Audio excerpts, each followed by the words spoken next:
just pile in if one of those trouble bubbles lands. Now let's remember, we saw a pick poke comp, which was almost exclusively poke. Top laners. He is that prodigiously talented. We'll see whether his over-aggression is still going to be his biggest Achilles heel as he goes aggressive once again onto Keen. Keen doing a fair bit of damage here. Corrupting Potion with that Time Warp Tonic keeping him alive for the moment. But if there's going to be a Shock Blast landing, Q's in there from Punch. And he's going to take the northern way out in order to keep himself alive against Spirit. The Predator has been popped though, and Noguri down beneath 100 health. Could that be 2 kills? The Spirit says, nope, I'll take 1 and I'll back away. He doesn't have the cooldown to get a second kill, and he doesn't want to impact the minion wave. Cleanse in that gank attempt. Not every Cassiopeia would just cleanse there to stop damage top lane. Yeah, Keen has hit that level 6. Noguri doesn't have it just yet, but he's chased. He doesn't matter, and that's the fear beyond death. And Keen gets the kill back. And we don't get to watch Keen's solo queue games because Afreeca doesn't play much solo queue, and you're reminded it separates him right now if I'm trying to separate Noguri and Keen in a tier list. Yeah, absolutely. And I think that he played beyond his years. As there's the kickback as the Urgot is going to be delivered. And yes, we might have been singing his praises, but what can you do 2v1? The answer is not a whole lot. Spirit, can you do it again as he throws down the barrel? Doesn't quite find it onto Punch, and the wards are there, but it doesn't seem to matter. Punch just going to wander on out. Charge, you're going to get the final 2 plates.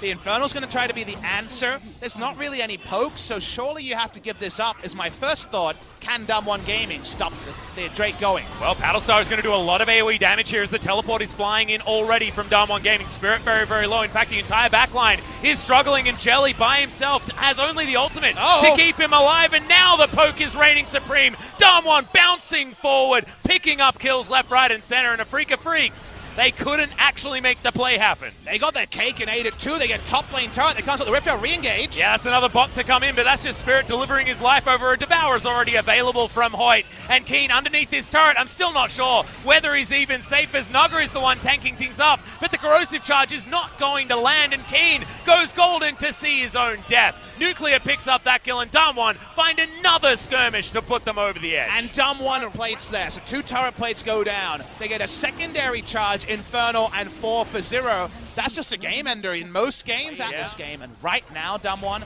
can probably win the 5v5s, and we already know they easily win the Siege War. Exactly, and they can also set up to try and get these picks so effectively as well. Aiming Spell Shield already on cooldown. Spirit, he was here for a moment, but he's going to be taken down very quickly. True Shot Barrage is going to soften up so many of these members, and the Trouble Bubble lands onto Aiming as well. They can't quite get over and finish him off. Oh, I spoke too soon as Noguri lands the Empowered Shock Blast, and the reward is another Infernal Drake. I think multiple members of Damwon Gaming are on fire. Atlas NBA Jam would be shouting all about it. From downtown is Noguri to pick up that kill. And there's just nothing Afreeca Freecs can do against. It's double Infernal on a poke comp. You just drop your pants. Top lane 1v1 and 2v2. But if we come away saying, isn't Keen pretty good? Otherwise, whoopsie.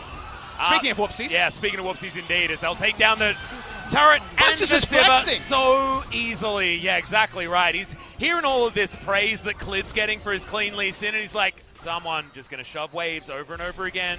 Scouting Redemption comes in, and the Baron has almost entire vision for Damwon. Keen wants to start up a fight, though, as Hoyt might actually just be taken out, and it is Miasma in a great position to deny the flash out there from Hoyt, so they do manage to get themselves some respite. Against the Zoe, trying the shenanigans with the Frostfang, as CS numbers have been really good in a game where there was pressure from every side, right? Without any tools to stop it, your first thought is no.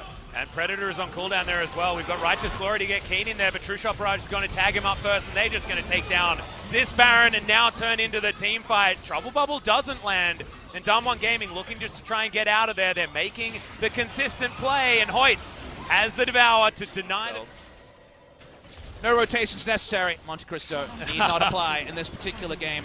Everything just raining down hell. So many line skill shots of death, and that's 2 inhibitors swiftly gone. Yeah, very, very quickly done, and you can see the minion wave prepped on the bottom side as well, as this poke composition is doing exactly enough here for Damwon as they're taking down Nexus turrets now. This one very, very close. The next will surely follow swiftly as the Paddle Stars just make sure everyone doesn't have a health bar, and Punch gets the kickback. That was so sexy as Spirit tries tries to do what he can, but he just can't get the work done.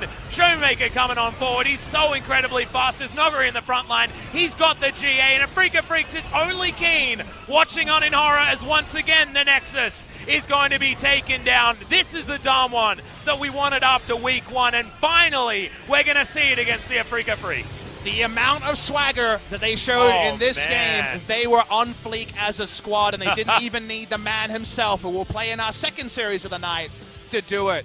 Big spheres from Punch in this particular game. His playmaking just beautiful on the Lee Sin. What a reintroduction to the LCK after 2 years away.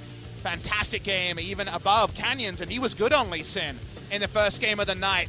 This is why there's something about Damwon Gaming, and this is the